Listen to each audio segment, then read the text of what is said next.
Kok tiba-tiba merasa pintar padahal kita baru belajar? Kok kenapa aku merasa populer padahal kemarin kesepian?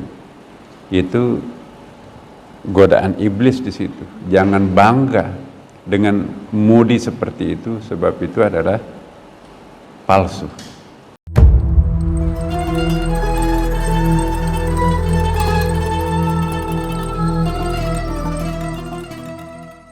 Jadi mari teman-teman menyadari bahwa jangan sampai kita kejangkitan penyakit seperti ini. Kapan kita merasakan diri kita itu tiba-tiba merasa kaya padahal kemarin fakir? Kok tiba-tiba kita merasa tinggi padahal kita masih backgroundnya rendah?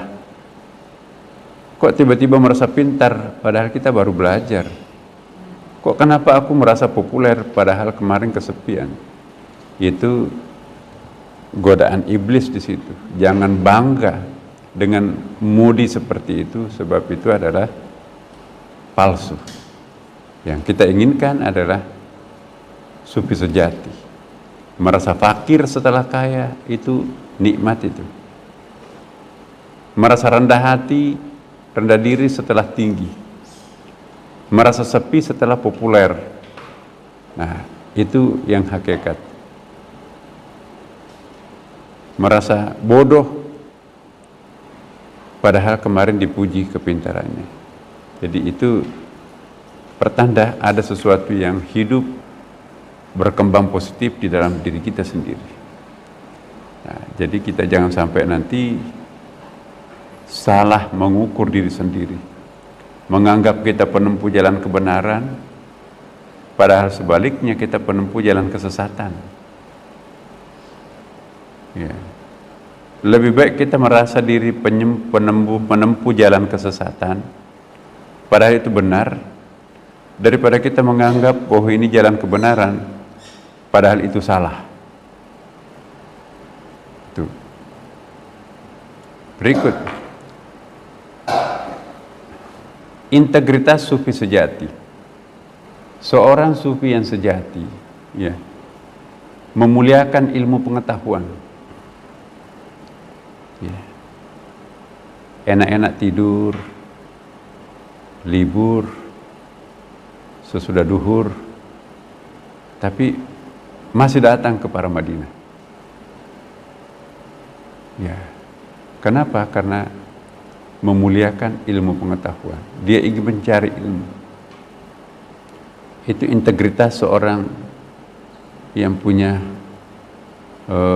tanda-tanda kesufian sejati. Yang kedua, mengamalkan pengetahuannya. Ya.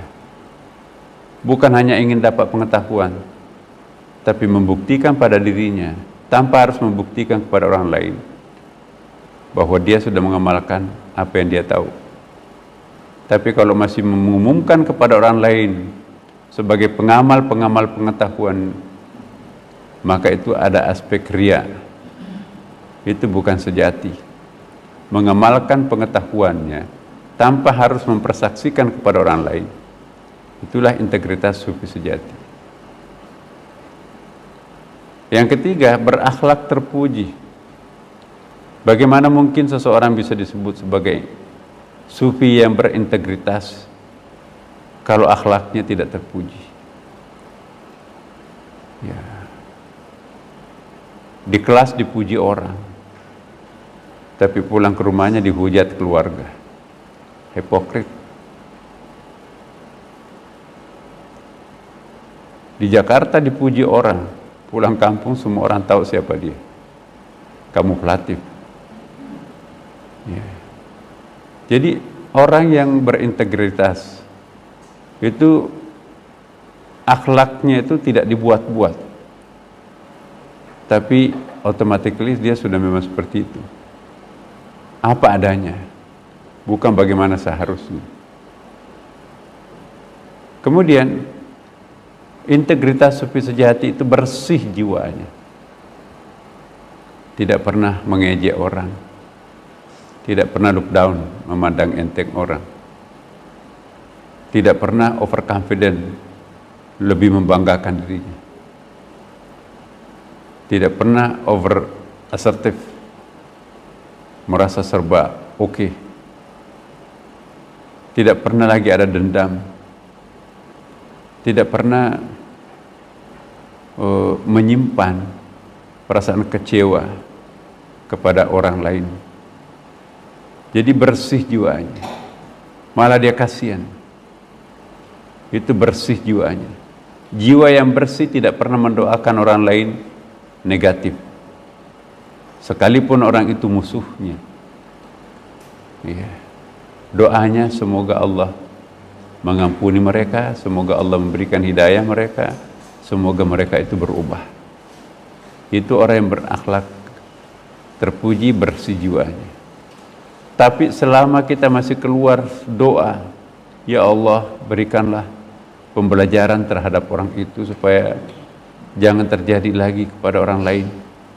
Apapun bahasanya yang sangat manis, redaksinya juga sangat bagus, ya Allah berikan pelajaran terhadap mereka, jangan cukup aku yang terakhir, tapi beri pelajaran terhadap mereka. Itu juga orang tidak bersih jiwanya, masih ada dendam. Jadi kalau kita masih keluar doa yang negatif terhadap orang lain, itu pertanda jiwa kita belum bersih.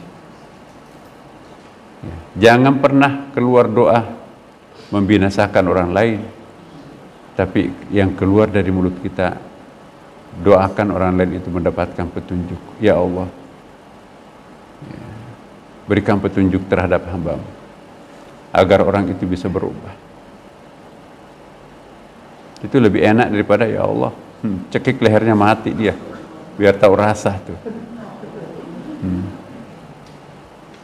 Lalu integritas sufi sejati, lurus jalan pikirannya. Apa artinya pikiran lurus di sini? Enggak curiga, ya. Enggak penuh target kepada orang lain. Jadi pikiran orang yang tidak luhur, tidak berintegritas itu, setiap melihat orang, bagaimana memanfaatkan orang itu. Setiap kali berjumpa dengan orang, apa kepentinganku bisa diberikan kepada orang ini. Ya. Lurus pikirannya. Dia tidak berkamuflase. Melakukan pujian tapi dengan harapan nanti aku dikasih apa. Pikiran yang lurus lillahi ta'ala. Ya. Jangan kita menampilkan penampilan baik lantaran kita ingin mendapatkan belas kasihan dari orang lain. Itu pikiran yang tidak lurus.